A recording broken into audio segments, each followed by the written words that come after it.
সুপ্রিয় দর্শক, আসসালামু আলাইকুম। আশা করি ভালো আছেন। আর যেখান থেকে আমার এই ভিডিওটি দেখছেন তাদের শুভেচ্ছা এবং অভিনন্দন। আজকে আপনাদের দেখাবো 11 ফিট বাই 13 ফিট একটা ঘরের মেঝেতে কি পরিমাণ টাইলস খরচ আসবে। জানতে হলে অবশ্যই পুরো ভিডিওটি দেখবেন। আর আপনি যদি আমার চ্যানেলে নতুন হয়ে থাকেন, সাবস্ক্রাইব করে রাখবেন যেন আমার পরবর্তী ভিডিওটি আপনি দেখতে পান।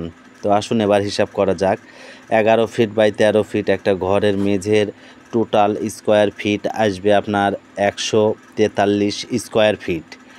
143 স্কোয়ার ফিটে আপনার 12 বাই 12 সাইজের টাইলস আসবে 143 পিস। আর যদি এরকম 16 বাই 16 সাইজের টাইলস নেন সেই ক্ষেত্রে আসবে আপনার 81 পিস।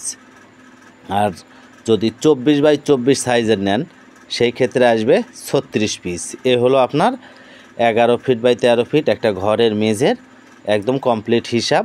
12 বাই 12 সাইজের 143, 16 বাই 16 81 এবং 24 বাই 24 36। এই পরিমাণ মাল হলে আপনার 11 ফিট বাই 13 ফিট একটা ঘরের মেঝে কমপ্লিট হয়ে যাবে। এবার আসুন স্কার্টিনের আপনার অনেক রকমের স্কার্টিনের হিসাব হয়।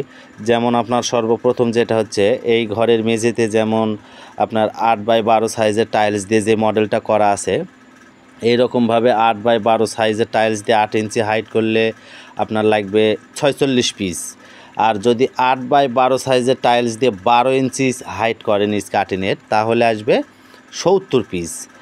আর যদি মেঝেতে হয়তো বা 16 লাগাইছেন, তার সঙ্গে ম্যাচিং করে স্কার্টিংটা করবেন 8 ইঞ্চি হাইটে, সেই ক্ষেত্রে আপনার 18 পিস। 16 বাই 16 যেটা 18 পিস।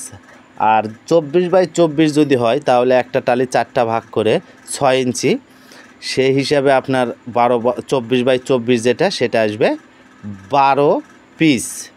এ হলো আপনার 11 ফিট বাই 13 ফিট একটা ঘরের মেঝের একদম কমপ্লিট হিসাব। আর যদি আমার সঙ্গে কথা বলার প্রয়োজন পড়ে স্ক্রিনে দেওয়া নাম্বার আছে, চাইলে আপনারা যোগাযোগ করতে পারেন।